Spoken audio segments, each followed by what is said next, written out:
ሰላምና ጤና በያላችሁበት የሆነ ቻናላችን ቤተሰቦች እንደምን አላችሁ? በዚህ ሰዓት መሰማትና መደመጥ ያለባቸውን አጫጭር ሀገራዊ እንዲሁም ዓለም አቀፋዊ ሰበር መረጃዎችን ይዤ መጥቻለሁ። ከትግራይ ክልል አስገዳጅ ውትድርና ምልመላ አዳዲስ ስጋቶች እስከ መካከለኛው ምስራቅ ሩሲያ ዩክሬን የለየለት ጦርነት ግንባር፣ በሌላ በኩል ደግሞ ከ24 ሚሊዮን በላይ ህዝብ የተሳተፈ ሰባተኛው አገራዊ ምርጫ በስኬት መጠናቀቁን በአዲስ አበባና በተለያዩ ከተሞች ላይ የታቀዱ የተቀናጁ የሽብር ሴራዎች መክሸፋቸውን የጠቅላይ ሚኒስትር ጽህፈት ቤት ይፋ አድርጓል። በተጨማሪም በሳህራ በረሃ ውስጥ መኪናቸው በመበላሸቱ ምክንያት ቢያንስ 50 ተጓዦች በውሃ ጥም ህይወታቸው ማጣታቸው ተሰምቷል።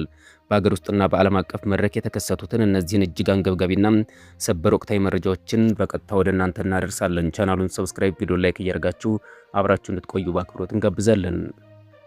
ግንቦት 24 ቀን 2018 ዓ.ም በተካሄደው ሰባተኛ ሀገራዊ ምርጫ ከ24 ሚሊዮን በላይ ኢትዮጵያ ረጅም ሰልፎችን በመያዝ በነጻነት ድምጻቸው መስጠታቸውን የጠቅላይ ሚኒስትር ጽህፈት ቤት ባወጣው መግለጫ አስታውቋል። ሀገር አቀፍ ደረጃም በ52000 የምርጫ ጣቢያዎች በተከናወነው በዚህ ምርጫ ላይ ከ42 የፖለቲካ ፓርቲዎች የተውጣጡ ከ10438 በላይ እጩዎችና 80 የግል ተወዳዳሪዎች ለህዝብ ተወካዮችና ለክልል ምክር ቤት ወንበሮች ተሳትፈዋል። በቀድሞ የኬንያ ፕሬዝዳንት ኡሁሩ ኬንያታ የተመራው የአፍሪካ ህብረት ታዛቢ ቡድን ምርጫውን ዲሞክራሲያዊ አስተዳደርን የሚደግፍ ህጋዊ ተቋማዊ ማዕቀፍ ውስጥ የተከናወነ መሆኑን የገለጸ ሲሆን ከ65000 በላይ የሀገር ውስጥና የሲቪል ማህበረሰብ ታዛቢዎች በሂደቱ ላይ ምንም አይነት የሰብአዊ መብት ጥሰት እንዳልተመዘገበ አረጋግጧል። ይህ በእንዲህ እንዳለ የሀገሪቱ ማይክሮ ኢኮኖሚ አፈጻጸም ጠንካራ እድገት እያሳየ እንደሚገኝ በመግለጫው ተጠቅሷል። በ2017 በጀት ዓመትም በ9.2 በመቶ ኢኮኖሚ እድገት የተመዘገበ ሲሆን 2018 በጀት ደግሞ ወደ 10.2 በመቶ ያድጋል ተብሎ ይጠበቃል። በተመሳሳይ የሀገሪቱ አጠቃላይ የውጭ ንግድ ገቢ 20 ቢሊዮን የአሜሪካ ዶላር ይደርሳል ተብሎ የሚጠበቅ ሲሆን ይህም ከ2016 ዓ.ም ወዲህ የ100 ዓመት እድገት ማሳየቱን ያመለክታል። ግብርናው ዘርፍ ያለውን ምርታማነት ለማሳደግ መንግስት በሶማሌ ክልል በዓመት 3 ሚሊዮን ሜትሪክ ቶን ዩሪያ ፎስፌት የሚያመርት ግዙፍ የማዳበሪያ ፋብሪካ ለመገንባት ከማክሮ ኬሚካል ፋብሪካ ጋር ስምምነት ፈራርሟል። ከነዚህ በተጨማሪም ታላቁ የኢትዮጵያ ህዳሴ ግድብ ሲቪል ግንባታ ሙሉ በሙሉ መጠናቀቁ ተገልጿል። በሌላ በኩል ምርጫውን ለማደናቀፍ ሀገራዊ ትርምስ ለመፍጠር በአማራ ክልል ለሚንቀሳቀሱ ጽንፈኛ ቡድኖች በኦሮሚያ ክልል ኦነግ ሸኔና ከውጭ ኃይሎች ጋር በመቀናጀት የታቀዱ የተቀናጁ የሽብር ጥቃት ሙከራዎች በቁጥጥር ስር መዋላቸውን ጽህፈት ቤቱ ይፋ አድርጓል። እነዚህ የጥፋት ኃይሎችም በትግራይ ክልል ደቡባዊ ዘንድ፣ በአማራ ክልል ዋና ከተሞች ባህር ዳር፣ ጎንደር፣ ደብረ ብርሃን፣ ወልዲያ እንዲሁም በደሴና አዲስ አበባ የሽብር ጥቃቶችን ለመሰንዘር አቅደው የነበረ ቢሆንም በጸጥታ ኃይሎች የተቀናጀ እርምጃ ሳይሳካላቸው ቀርቷል። መንግስት በጥቃቶቹ ምክንያትም ህይወታቸውን ላጡ ንጹሐን ዜጎች የተሰማውን ጥልቅ ሐዘን ገልጾ የህዝብን ሰላምና ሀገሪቱ ሉዓላዊነትን ለማስከበር ህጋዊ እርምጃዎችን አጠናክሮ እንደሚቀጥል አረጋግጧል። ቀጣዩ መረጃችን ስናልፍ በትግራይ ክልል አስገዳጅ የውትድርና ምልመላ ዘመቻ እየተካሄደ መሆኑን ይህም በነዋሪዎች ላይ ከፍተኛ ፍርሃትና ጭንቀት መፍጠሩን ቅድሚያ ለሰብአዊ መብቶች ኢትዮጵያ ሂውማን ራይትስ ዎች ፈርስት የተሰኘው ድርጅት ባወጣው አዲስ ሪፖርት ገልጿል። ድርጅቱ ይፋ ባደረገው መረጃ መሰረትም በአክሱም፣ አድዋ፣ ሽሬ፣ አዲግራት፣ መቀለ፣ ውቅሮ እንዲሁም በማዕከላዊ ሰሜን ምዕራብ ዞን ገጠራማ ወረዳዎች ቤት ለቤት በቼክ ፖይንቶች በገበያዎችና በትራንስፖርት ተርሚናሎች ጭምር ፍተሻዎች እየተደረጉ ወጣቶች በቁጥጥር ስር እየዋሉ ነው። በርካታ ተማሪዎችና በቅርበት የተመረቁ ወጣቶችን ከመማሪያ ክፍሎች ከህዝብ መሰብሰቢያ ጭምር በጭነት መኪኖች ተጭነው ወደ ወታደራዊ ማሰልጠኛ ጣቢያዎች እየተወሰዱ መሆናቸውን የዓይን እማኞች ጠቅሰዋል። ወጣቶቹ ካልተገኙ ደግሞ የአካባቢው መዋቅሮች የታጠቁ ቡድኖች ወላጆችና ዘመዶችን እስከ ማሰር የሚደርስ ጫና እያደረጉ መሆኑ ተገልጿል። ይህን ተከትሎም በርካታ ወጣቶች ከምልመላው ለማምለጥ ቤታቸውን ለቀው በየገጠሩ እየተደበቁ ውጭ ላይ እያደሩ አልፎ ወደ አዲስ አበባና አጎራባች ክልሎች ከተሞች እየተሰደዱ ይገኛሉ። ሁኔታውም ከ2013-2015 አስከፊ ጦርነት ትውስታ ቀስቅሶም በህዝቡ ዘንድ ከፍተኛ ስጋት መፍጠሩን የገለጹት ነዋሪዎቹ ማህበረሰቡ ህይወቱን መልሶ መገንባት እንጂ ወደ ሌላ ጦርነት መግባት እንደማይፈልግ ተናግረዋል። ይህ በእንዲህ እንዳለ ድርጊቱ በክልሉ ከሚንቀሳቀሱ ተቃዋሚ ፓርቲዎች ከባድ ተቃውሞ አስነስቷል። የትግራይ ነጻነት ፓርቲ ጉዳዩን አስገዳጅ የጅምላ ውትድርና ምልመላ ሲል በመክሰስ ለተባበሩ መንግስታት ድርጅት የጸጥታው ምክር ቤትና ለአፍሪካ ህብረት ቅሬታ ደብዳቤ አስገብቷል። ሳልሳይ ወያኔ ትግራይ በበኩሉ ጦርነት ደመና በትግራይ ላይ እያንዣበበ ነው ሲል በማስጠንቀቅ ማስገዳጅ ምልመላው በአስቸኳይ እንዲቆም የጠየቀ ሲሆን ባይቶና ፓርቲ ደግሞ ድርጊት በሞራል ተቀባይነት የሌለው በፖለቲካ መልኩ ኃላፊነት የጎደለው ሲል አውግዞታል። ሂውማን ራይትስ ዎች ፈርስት ማንኛውም ወታደራዊ ምልመላ ከሀገሪቱ ህግና ከዓለም አቀፍ ሰብአዊ መብቶች ደረጃም ጋር በተጣጣመ መልኩ እንዲከናወን እያሳሰበም በሀገር ውስጥና በዓለም አቀፍ የሰብአዊ መብት አካላት በጉዳዩ ላይ ገለልተኛ ምርመራ እንዲያደርጉ ጥሪ አቅርቧል። ሪፖርቱ እስከተጠናከረበት ጊዜ ድረስ ከህዝባዊ ወያኔ ሓርነት ትግራይ ህወሓት ሆነም ከትግራይ ጊዜ አስተዳደር የተሰጠ ምላሽ የለም። በሳህራ በረሃ ውስጥ እየተጓዙ ሳሉ መኪናቸው የተበላሸባቸው ቢያንስ 50 ሰዎች በውሃ ጥም መሞታቸው ተዘገበ። ተጓዦቹ በማሊ የሙስሊም ፌስቲቫል ላይ ታድመው እየተመለሱ የነበሩ ሲሆን በኒጀርና በአልጄሪያ መካከል ከምትገኘው ቁልፍ ስፍራ አስማክ በ80 ኪሎ ሜትር ርቀት ላይ ሳሉ ውሃ እንዳለቀባቸው ተገልጿል።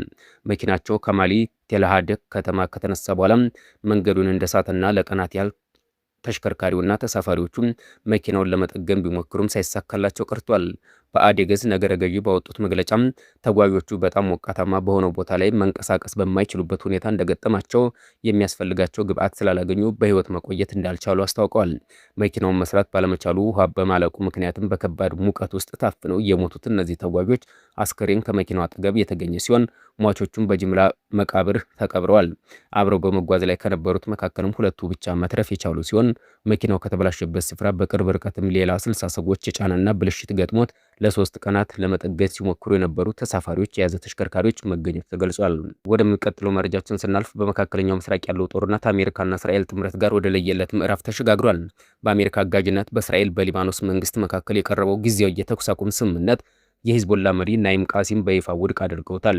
ድርድሩ የውርደት ድራማ ሲሉ የጠሩት ቃሲም እስራኤል ከደቡብ ሊባኖስ ሙሉ በሙሉ ሳትወጣም ትጥቅ እንደማይፈቱና ትጥቃቸውን እንደማይጥሉ አስታውቀዋል። በዚህ ምክንያትም በእስራኤልና በሂዝቦላ መካከል በሰሜን እስራኤል በደቡብ ሊባኖስ የሚደረገው የሮኬትና የድሮን የአየር ድብደባ ይበልጥ ተባብሷል። ኢራን በበኩሏ ከአሜሪካ ጋር የምታደርገው ማንኛውም የሰላም ስምምነት በሊባኖስ ካለው ግጭት መቆም ጋር በቀጥታ አያይዘዋለች። የኢራን የውጭ ጉዳይ ሚኒስትር አባስ አራግቺ ጦርነቱን በሁሉም ግንባር ሊባኖስን ጨምሮ ካልቆመ በስተቀር ከዋሽንግተን ጋር መግባባት ላይ መድረስ እንደማይቻል ገልጸዋል። ከዚህ በተጨማሪም ኢራን የሰላም ስምምነቱ እንዲሳካ